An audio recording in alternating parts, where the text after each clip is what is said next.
대개 사람들은 좋지 않은 일을 당하게 될 때 슬퍼하죠. 또 오늘 얘기처럼 애통하기도 합니다. 그러나 또 어떤 사람은 불행은 올 것을 이제 미리 알고 그냥 이제 미리 지레 이제 그러는 거예요. 애통하는 사람도 있죠. 또 어떤 사람은 원래 자신이 있어야 하는 상태와 현재의 모습들을 보고 슬퍼하기도 하고 비참해하는 사람들도 이제 있습니다. 또한 우리가 이제 장례식장에 가게 되면 어떤 분이 이제 죽음을 이제 보게 되잖아요. 근데 이제 두 부류가 있다고 볼 수 있을 것 같아요. 참 안타까운 죽음이 있고 슬픈 일들이 있지만 이 죽음 앞에서 이 죽음을 대하는 마음과 자세가 다른 것을 보게 됩니다. 믿음이 있는 가정의 경우에는 슬픔과 애통이 있죠, 물론. 그러나 그 가운데서도 하나님의 위로와 소망이 그 가운데 있게 됨을 보게 됩니다. 근데 믿음이 있지 않는 가정 같은 경우는 이 죽음이라고 하는 것은 영원한 이별로 생각을 하고 비통해하고 슬퍼하는 경우들 또한 보게 됩니다. 우리가 어떻게 이 죽음을, 이 슬픔을, 애통함을 바라보는지, 그것은 우리의 믿음의 상태에 따라 얼마든지 달라지게 됨을 또한 우리가 보게 되죠. 애통하는 사람들을 보면 사실 같이 좀 우울해집니다. 슬퍼하는 마음도 생기죠. 근데 예수님께서 천국 백성의 특성에 대해서 말씀하시면서 두 번째로 얘기하는 것이 뭔가요? 애통하는 자는 복이 있다라는 거예요. 애통하는 자는 복이 있다라고 하는 이 애통의 복도 어찌 보면 우리가 선뜻 이해하기가 어려운 것 같은 복이 애통의 복이라는 얘기입니다. 우리는 보통 소중한 것을 빼앗겼을 때 애통하죠. 그런 마음이 든단 말이에요. 그래서 이제 과거에도 어린 이제 친구들과 비롯해서 많은 사람들이 이제 바다에서 죽었던 세월호 사건이 있었죠. 많은 국민들이 슬퍼했던 사건이었고, 최근에 있었던 이태원 사건 참사도 정말 많은 사람들이 죽는 일이 벌어지게 됩니다. 이런 소중한 누군가를, 가족을 아니면 무엇인가를 잃게 되었을 때 우리는 슬퍼하고 울며 애통해하는 것을 봐요. 이거는 사람만이 아니죠. 동물이나 짐승들도 새끼를 잃었을 때는 굉장히 슬퍼 부르짖고 우는 것을 우리가 봅니다. 그런데 이 세상에 우리가 알지 못하는 큰 애통함이 있다라는 사실이에요. 그것이 누구의 애통일까요? 하나님의 애통이라고 얘기할 수 있어요. 하나님은 인간 때문에 크게 애통하셨죠. 하나님의 형상대로 지음받은 아름답고 존귀한 우리 인간이 하나님의 말씀에 불순종해서 버림바 되어지는, 죽은 바 되어지는 그 비참한 가운데 있을 때 하나님은 큰 슬픔을 겪으셨을 겁니다. 또한 더 어쩌면 큰 슬픔이 있겠죠. 우리 죄를 해결하기 위해서, 이 하나님의 그 애통한 그 슬픔을 해결하기 위해서 하나님의 아들이 죽임을 당하는 또한 비참한 애통이 있습니다. 그때 하나님의 마음이 얼마나 고통스러웠던지, 어떻게 성경의 편에 태양이 빛을 잃었다고까지, 세상이 어두워졌다고까지 이야기를 합니다. 이 하나님의 마음이 드러나지 않나는 생각도 한편으로 해보게 되죠. 예수님께서는 천국 복음을 이렇게 전하시면서 하나님 나라의 백성의 특성들, 복 있는 사람을 이렇게 말씀하십니다. 근데 이게 복 있는 사람이라고 하는 예수님의 말씀은 복 같지 않다라는 거예요. 지난주에도 그 얘기 잠깐 했잖아요. 심령이 가난한 자가 복이 있다고 하는 것도, 아니 가난한데 왜 복이 있냐고 생각할 수밖에 없어요. 왜냐하면 무엇인가 만족하고 충만해야 이게 복되다는 생각이 들지, 부족하고 가난하고 비어있는 이 상태를 복이 있다고 우리는 생각하기 어렵죠. 오히려 가난한 자, 아무것도 없는 자, 다 비어있는 자를 보면 우리는 연민을 느끼고 불쌍히 여기는 것을 보게 됩니다. 좀 다른 복에 대한 얘기를 하셨던 것을 보게 되죠.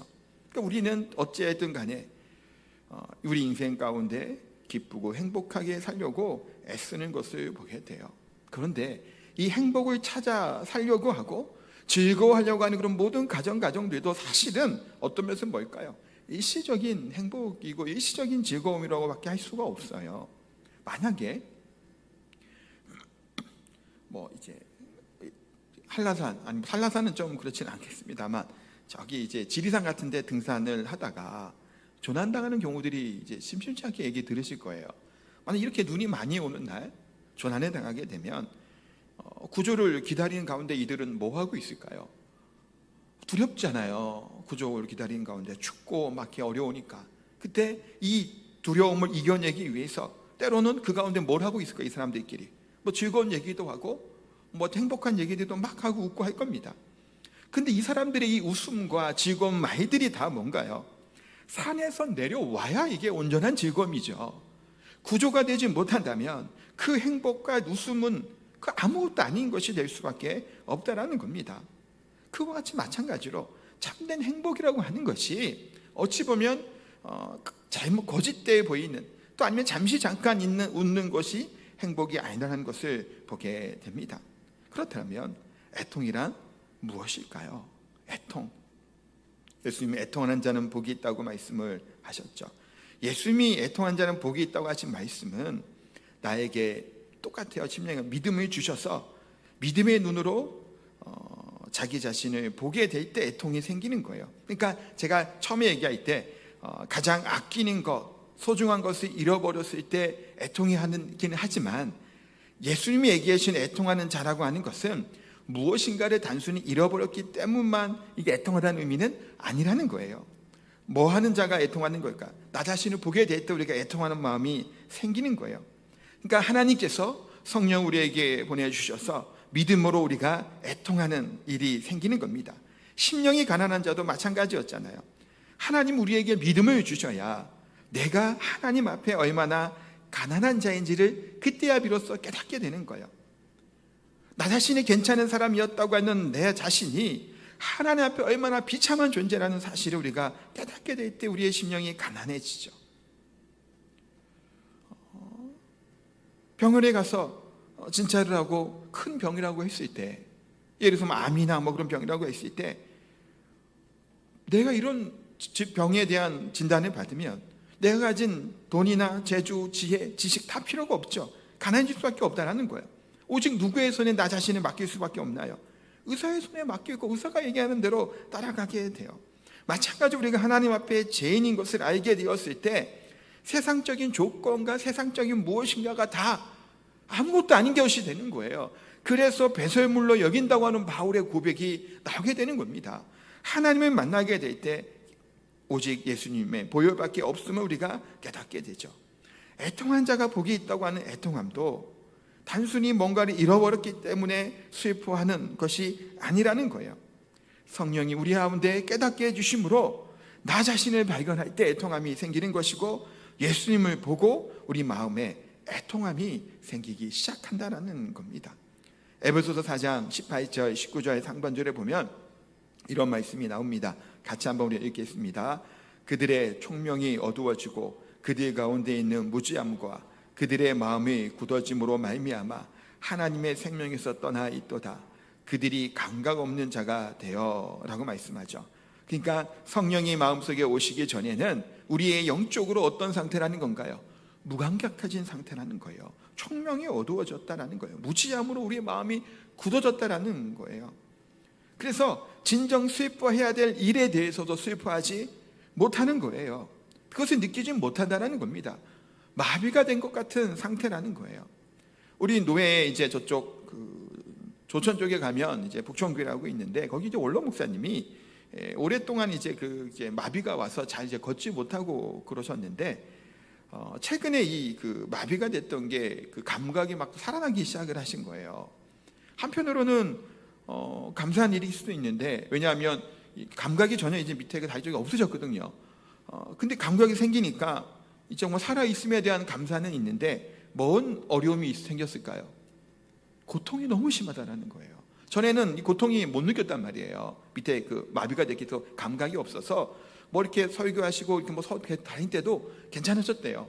아프지를 모르니까, 상태가 안 좋아도. 그런데 감각이 돌아오니까 너무너무 아프다는 거예요. 매일매일 같이. 그러면서 그것이 한편으로는 내 살아있으면 느끼는 감사함도 있고 이 육신의 고통 때문에 오는 또 아픔도 있다라는 얘기를 한 달 전인가 같은 그 얘기를 들었던 경우가 있습니다. 마찬가지로 우리의 믿음이 생기기 전에는 믿음의 감각이, 영적인 감각이 없는 거예요. 그래서 무감각해지는 상태예요. 내 상태가 어떤지도 모르고 내 믿음이 어떤지도 못하는 그와 같은 상태에 처해져 있던 것이 우리들의 모습이라는 겁니다. 하나님께서는 우리에게 믿음을 주시면 우리의 모습을 보고, 이 비참한 모습을 보고 울지 않을 수가 없다라는 거예요. 애통하지 않을 수가 없는 것을 발견하게 됩니다. 죄로 인한 이 더러움과 악함을 그때야 비로소 우리가 깨닫게 되는 거예요. 근데 무지할 때는 어떤가? 그것을 모르는 거예요. 이사야 선지자도 마찬가지로 이사야에서 이렇게 얘기를 해요. 이사야 1장 6절인데 발바닥에서 머리까지 성한 곳이 없이 상한 것과 터진 것과 새로 맞은 흔적뿐이거늘 그것을 짜며 싸매며 기름으로 부드럽게 함을 받지 못하였도다. 이게 뭐냐면 이사야 선지자가 믿음의 눈으로 볼 때 이스라엘 백성, 유다 백성들은 모습 상태가 어떤 거예요? 머리부터 발끝까지 연주한 것이 하나도 없다라는 거예요. 다 상했다라는 거예요. 비참한 상태라는 거예요. 그럼에도 불구하고 근데 그들은 그것을 깨닫지 못하고 그냥 아무런 이상 없는 것처럼 싸매고 돌아다니는 그들의 모습에 대해서 이야기하는 이사야의 말씀이에요. 우리가 우리의 비참함을 봐야 되죠. 사실 우리가 큰 어떤 이제 좀 아프신 분들 보게 되면 그들의 모습을 보면 어떤가요? 건강했던 모습은 간 곳 없죠. 얼굴은 검버섯이 피어있고 검게 죽어서 빽빽 마른 모습들을 보게 됩니다. 이것저것 무슨 이제 기계 같은 거 연결했던 뭐 중환자실이나 또 아프신 분들의 모습을 보면 그렇게 된 모습이 있죠. 그런데 이런 중환자와 같은 모습들, 정말 죽기 전에 그런 힘들어하는 그들의 모습이 뭐라는 거예요? 나와 같은 인간의 죄성의 모습이었다는 거예요. 이 죄가 우리를 그만큼 끔찍하게 파괴하고 망가뜨렸다는 사실을 발견하게 될 때 뭐가 생긴다고요? 애통함이 생기는 겁니다. 하나님께서 우리에게 믿음을 주시면 자신의 이러한 모습을 발견하게 됩니다. 이전에 알지 못했던, 예수님 믿기 전에 알지 못했던, 내 자신이 뭔지 몰랐던 이것을 깨닫게 되는 것이 바로 애통함이죠. 우리가 예수님 믿기 전에는 자신의 문제에 대해서 대수롭지 않게 여깁니다. 그래서 별로 뭐 큰 문제 있다 여기지도 않죠. 그러나 말씀이 우리 가운데 임하게 되고 성령이 우리에게 임하게 될 때 죄의 노예였던 것을 깨닫게 되므로 바위사라고 고백했던 이 외침과 애통함이 나오는 거예요. 뭐죠? 오호라 나는 공고한 사람이로다. 이 사망의 몸에서 누가 나를 건져내라라고 하는 외침이 그래서 나오는 겁니다. 그 부르짖음이, 애통함이 그래서 나오는 거예요. 뭐 할 때? 내가 나 자신을 바라보게 될 때예요. 성령이 우리 가운데 우리의 모습을 보게 하실 때 이와 같은 애통함이 나오게 되는 줄 압니다. 그래서 애통하다는 것은 단순히 자신의 상태에서 슬퍼하고 불쌍히 여긴다 라는 것 정도가 아니라는 거예요. 애통한다는 것은 살기 위해 필사적으로 하나님을 찾고 부르짖는 것을 말하는 것이 또한 애통하다라는 거예요. 누군가가 사고가 나서 어려움을 당하게 될 때 어떻게 하나요? 살려달라고 외치죠. 왜냐하면 누군가의 도움이 없으면 죽는단 말이에요. 그러니까 복이 있는 사람이라고 하는 이 사람은 그냥 절망 가운데 그냥 가만히 있는 자가 아니라 이 상태를 슬퍼하며 부르짖는 자가 복 있는 자예요. 그런데 믿지 아니하는, 복이 있지 아니하는 이와 같은 사람들은 내 상태를 모르기 때문에 하나님을 찾지도 않고 믿으려고도 하지 않고 부르지도 않는 거예요. 그것이 가장 큰 심각한 문제죠. 주의 복음이 증언됨에도 불구하고 듣지 않아요. 왜냐하면 나 자신은 몰라요. 애통함이 없기 때문이에요. 그러나 복 있는 사람은 하나님을 향한 이 무서운 죄악에서 건져달라고 하는 애통함과 부르짖음이 이 가운데 있다는 겁니다. 그러기에 애통하는 자는 뭐예요? 복 있는 사람이에요. 또한 이때 예수님은 우리를 향하여 자신의 못 박이신 손과 발과 옆구리를 우리에게 보여주시며 내가 너의 죄를 위해서 십자가에 죽었다고 말씀하시죠. 우리는 죄의 세로부터 건져낼 수 있는 분은 오직 십자가에 못 박힌 하나님의 아들밖에 없음을 우리가 알게 되는 겁니다. 깨닫게 되는 거예요. 그러니 우리의 신앙과 믿음이 어떻게 되는 거예요? 진지하게 하나님께 찾을 수밖에 없는 거예요. 필사적일 수밖에 없다라는 거예요. 그 외에는 방법이 없기 때문에 그것이 애통하는 자의 모습의 특징이죠. 예수님께서 식사를 하러 바리새인 집에 초청해 들어가셨을 때 한 여인이 눈물로 예수님의 발에 적시고 머리털로 예수님의 발을 닦는 일이 있었죠. 그때 거기 있었던 많은 사람들이 이 여인의 행동을 불쾌하게 여기면서 막 책망하는 얘기들을 합니다. 그러나 예수님이 여자를 책망하지 않았죠. 오히려 예수님은 복음이 증거되는 곳마다 이 여자가 한 일도 함께 증거될 것이다라고 말씀하셨습니다. 왜 그럴까요? 복음은 어떤 면에서는 이론이나 멋진 의식이 아니라 필사적으로 예수님을 붙잡는 데서부터 시작하게 되죠. 애통함을 발견하고 예수님이 아니면 안 된다고 하는 것이 복음의 중요한 요소이기 때문이라고 생각이 되게 됩니다. 그러기에 애통하는 사람의 특징은 슬픈 감정을 표현하는 것 부끄러워하지 않는다는 거예요. 오직 예수님 한 분만을 붙들고 살아가는 것에 부끄럽지 않죠.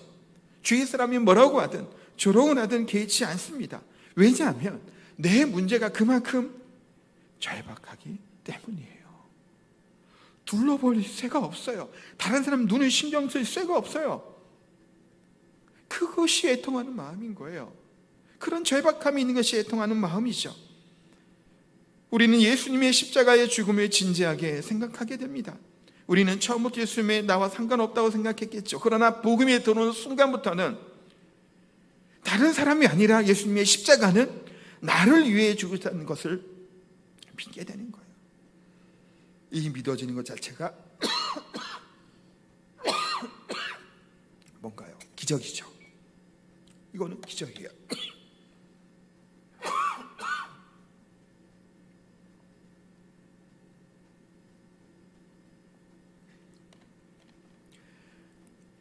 그래서 우리는 하나님의 아들이 나를 위해 큰 고통을 받으신 것을 고마워하고 애통하게 되는 겁니다. 예수님께서 십자가에 못 박혀 죽기까지 십자가에 달리셨죠. 사람이 십자가에서 못 박혀 죽는다라는 것, 말로 다 할 수 없는 고통일 겁니다. 상처가 입으면 사실 좀 마비 같은 게 오잖아요. 시간이 지나면 통각이 좀 마비가 돼요. 근데 십자가에 매달려 있으면 계속 이 상처가 움직여지게 되면 그럴 새도 없이 끊임없이 고통 가운데 있다는 겁니다. 근데 예수님은 나를 위해 그 수치와 고통을 다 당하셨죠. 내가 목마르다 얘기하실 만큼 고통스러운 가운데 물과 피를 다 쏘셨습니다. 또한 십자가 밑에서 예수님을 조롱하고 네가 하나님의 아들이면 달려오라. 그 말씀을 들으시면서까지 십자가에서 죽으셨다는 거예요. 그런데 그 십자가는 사실 누가 달려야 되는 건가요? 내가 달려야 되는 거예요. 근데 하나님께서는 사랑하는 아들을 십자가 위에 못 박으시고 우리를 향한 모든 진노를 그 위에 다 쏟아 부으셨다는 겁니다. 그 후에 우리는 진노나 심판 가운데 자유로울 수 있었던 것이죠. 모든 하나님의 진노의 잔을 누가 다 받으셨나요? 예수님이 받으신 거예요.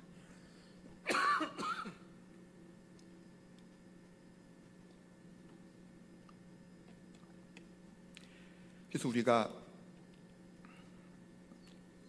예수님의 그 은혜를 십자가를 생각할 때마다 감사와 감격의 눈물이 이게 생기지 않을 수 없다는 겁니다.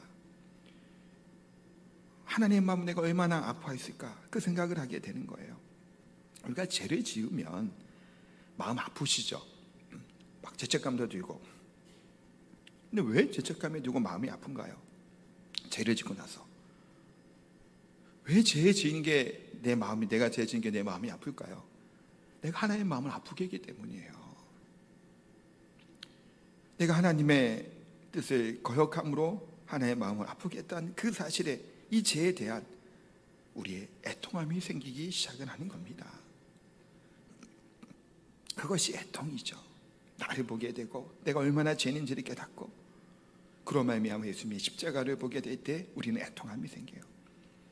그래서 우리가 때로는 믿음 생활을 하며 믿음의 애통함을 느낄 때가 있죠. 예수를 믿고 난 다음에도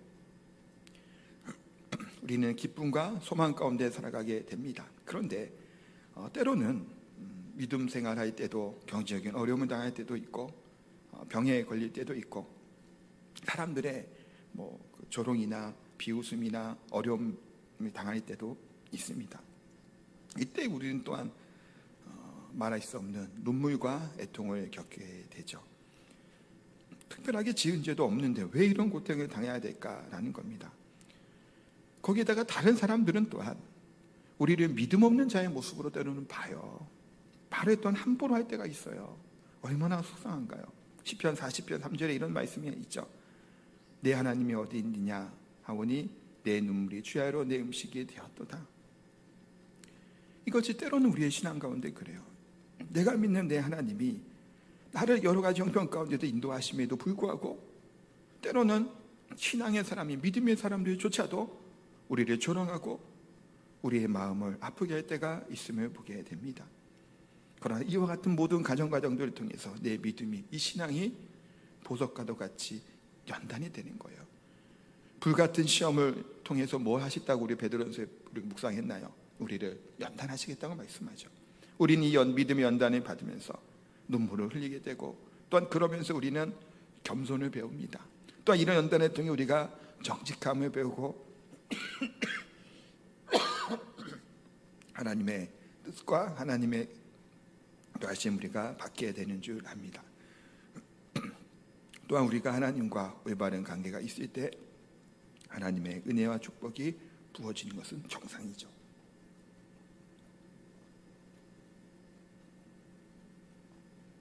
네, 물 좀 더 주세요. 그래서 하나님과 바른 관계가 되면 예배를 드릴 때마다 기도 응답을 받고 성령 충만의 은혜가 또한 우리에게 있습니다. 그러나 우리가 때로는 목소리가 잘 안 나오네. 초반에 좀 너무 목에 힘을 줬더니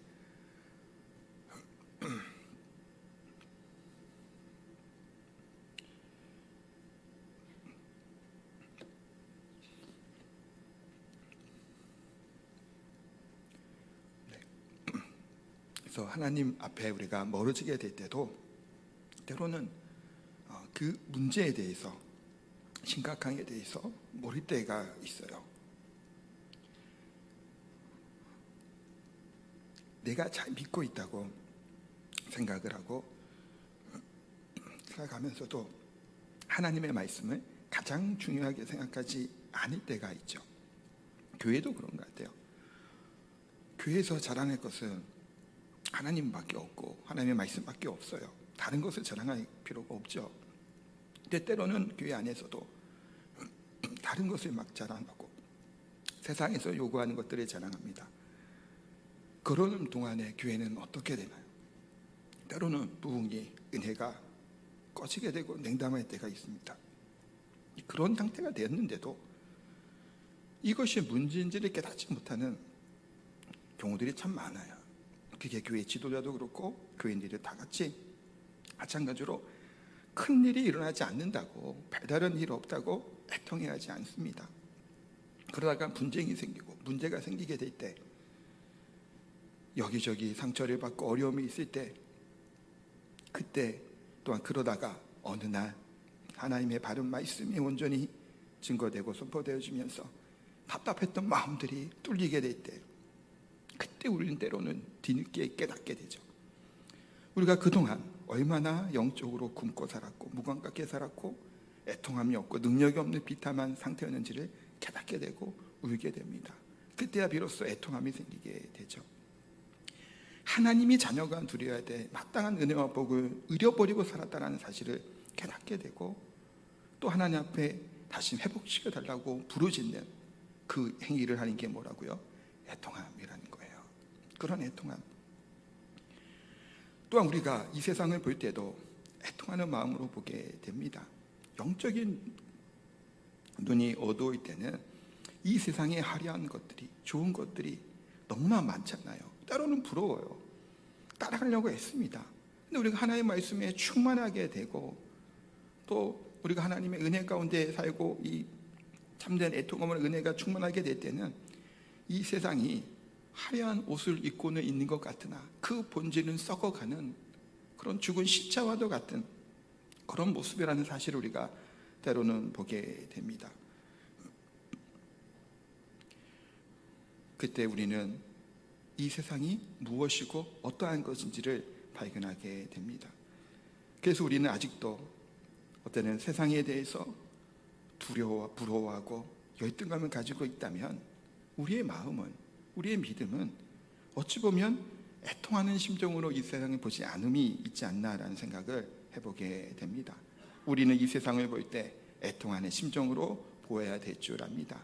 예수님은 예루살렘을 향해서도 우셨죠.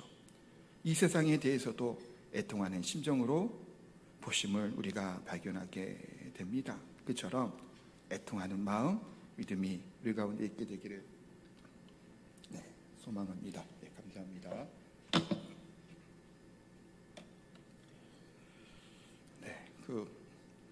목익 상태가 쉽게 안 되죠. 이게 좋아진 거긴 한데 하여튼 커피도 안 마시고 제가 좋아하는 커피도 끊었어요. 목이 안 좋은 건 입에도 안 되는데 찬물 좋아하는데 찬물도 안 먹고 뜻한 분인데 이게 금방 이게 괜찮아지지가 않습니다. 하여튼 죄송하고 하여튼 기도해 주시기를 부탁을 드리겠습니다. 하여튼 그래도 많이 그래도 좋아져서 초반에 너무 좀 목에 힘을 좀 주고 찬양도 좀 크게 불렀더니 목이 확 잠겨갖고 하여튼 그와 같은 우리가 세상을 볼 때도 나 자신을 볼 때도 교회 안에서도 뭐 하는 거야? 애통하는 마음으로 보게 될 때 세상을 보는 뭐가 바뀌는 거야? 시각이 바뀌는 거예요. 세상을 더 이상 부러워하는 대상으로 보는 게 아니에요. 세상에 있는 이 좋아 보이는 것들이 그게 다 좋은 걸로 보이지 않고 그 안에 영적인 것을 보게 될 때 부러움이 생기지 않죠. 열등감이 생기지 않아요.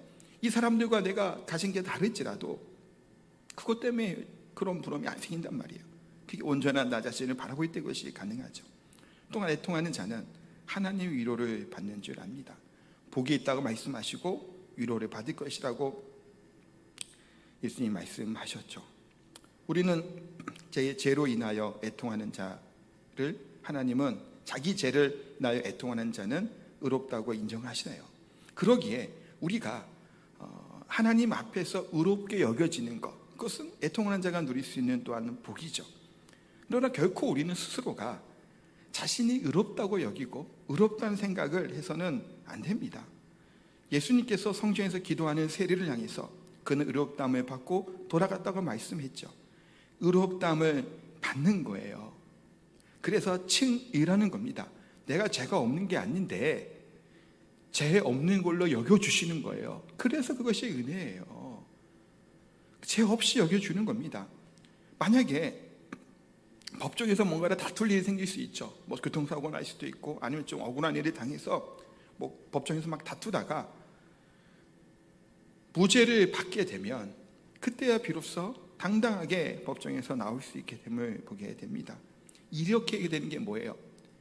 칭이 된다는 것은 내가 죄가 있음에도 불구하고 하나님께서 나를 죄 가운데 없는 자로 여겨주시는 거예요. 시원해지게 되죠. 무죄를 받게 되면. 근데 죄 지은 자는 무엇인가를 쫓기는 삶을 산다라는 거예요. 레미제라블이라는 거 아시나요? 장발장 아시죠? 거기에 내용에 보면 장발장이 도망을 다니던 그 삶을 얘기할 때 뭐라고 얘기하냐면 새창살, 보이지 않는 새창살에 내가 갇혀있는 것 같다라고 얘기를 해요. 장발장이 신부님 앞에서 할 때 좀 마음을 이제 그거를 이제 갖게 되는데 당장 감옥에 없고 창살이 내 앞을 막고 있지는 않는데 죄를 짓고 쫓겨다니는 심정은 보이지 않는 새 창살이 갇혀있는 것 똑같다는 겁니다. 그러나 제 용서함을 받으면 더 이상 하나님이 두렵지 않죠. 심판이 겁나지 않습니다. 왜냐하면 우리의 상한 심령들을, 우리의 죄를 예수님의 보혈로 깨끗하게 씻어주셨기 때문이에요. 그러기에 우리는 하나님의 애통을 통해 주신 하나님의 은혜, 내가 나음을 입었다고 한 은혜를 우리가 발견하게 되는 줄 압니다. 그래서 애통하는 성도들은 더 이상 내가 하는 말들과 행동들이 유치하거나 지저분한 것으로 인해 즐거워하지 않는 자들이에요. 또한 쉽게 죄 가운데 빠지지 않는 자들이죠. 그 이유가 뭐죠? 왜냐하면 내가 존귀한 자가 되었음을 우리는 발견하게 됐기 때문에. 지난주에 심령이 가난한 자도 나 자신을 보는 게 또 복이라 그랬잖아요. 마찬가지예요. 내가 존귀한 자라는 사실을 깨닫게 됐기 때문에 내가 하는 말들이나 행동들, 그런 것들이 그런 행동을 빠지지 않는다는 거예요. 사람이 존귀하게 되는 것은 돈을 잘 쓰는 것이나 좋은 옷을 입은 것으로서 볼 수 있는 게 아니죠. 존귀함은 하나님의 사랑에서부터 오는 겁니다. 하나님의 사랑은 좋은 옷을 입지 않아도, 좋은 것에 살지 않아도, 좋은 형편이 있지 않을지라도 우리 영혼 깊숙한 곳에서 무엇을 주는 걸까요? 만족함을 주는 거예요. 충만함을 주는 겁니다. 그래서 존귀한 사람은 죄를 기뻐하지 않아요. 오히려 사랑은 교만하지 않는다고 말씀하죠. 자랑하지도 않는다고 얘기하죠. 무례히 행하지도 않는다고 얘기해요. 오만하지도 않는다고 얘기합니다. 악한 것을 기뻐하지도 않는 것이 뭐예요? 사랑이라고 얘기하죠. 우리는 그와 같은 존재가 되는 거예요. 특히 우리가 하나님의 은혜에서 멀어져서 애통할 때는 우리가 하나님 앞에 나아가 부르짖고 기도하면 하나님의 또한 부흥의 능력들, 은혜들을 우리에게 부어주시는 겁니다. 하나님의 주시는 은혜에 충만함이 있게 될 때 우리는 가장 행복한 사람이 되죠. 하늘의 복을, 하늘의 능력들을 받고 살아가는 것이 가장 행복한 자들이 될 모습인 줄 압니다. 그러나 때로는 우리가 위로를 받지만 우리 인간이기 때문에 예수님 믿은 이후에도 영적으로 때로는 침체에 빠질 때가 있어요. 엘리야도 그랬잖아요. 불이 내리고 막 해도 침체에 빠지기도 합니다. 우리는 언제나 우리 자신을 보면 비참해지고 애통해집니다. 또 우리 양심이 예수님 믿은 다음에는 예민해지죠. 성령께서 두려워하면 양심에 또 막 찌르시기도 해요. 그럴 때마다 하나님께 용서하시는 물 구하고 또 나 자신의 죄를 보고 애통할 때가 있습니다. 그럼에도 불구하고 부르짖고 기도하면 하나님 우리의 길을 들어주시고 우리의 문제를 해결해 주시는 은혜가 우리 가운데 있게 될 줄 믿습니다. 우리가 때로는 그 고통을 당할 때가 있죠. 가족이 힘든 일이 생길 때가 있고 사업에 어려움을 당할 때도 있습니다. 제가 아는 어떤 목사님은 아이가 한 돌쯤에 이제 천국을 보냈어요. 어릴 때, 아기 때 막 한참 아프다가 얼마나 마음의 상처가 컸는지 모릅니다. 그러나 하나님은 다시 다른 아이를 주셔서 그 가정을 또한 위로하게 됨을 보게 됩니다. 하나님이 단순히 우리 가운데 그런 애통함에 대해서도 정신적으로나 영적인 위로를 무조건 주시지만 이것만이 아니라 때로는 우리가 현실적에서도 피부에 느낄 수 있는 그와 같은 응답하시고 또 하나님의 은혜와 복을 우리를 또한 위로해 주시는 경우들이 있다는 사실을 우리가 기억하시기 바랍니다. 하나님이 우리의 어려움을 당할 때마다 더 큰 복으로 위로해 주시고 격려해 주시고 하나님의 사랑을 깨닫게 해 주시는 줄 믿습니다. 특히 믿음의 연단을 하게 될 때 때로는 엄청나게 울죠. 애통해하고 슬퍼합니다. 그러나 하나님의 이 연단이 끝났을 때 생각하지 못하는 엄청난 복이 우리를 위로해 주실 줄 믿습니다. 오직 예수님의 십자가와 보혈을 의지함으로 하나님의 위로와 축복이 가득한 이 사랑하는 성도들 다 되시기를 예수님 이름으로 축복하고 기도합니다. 우리 찬양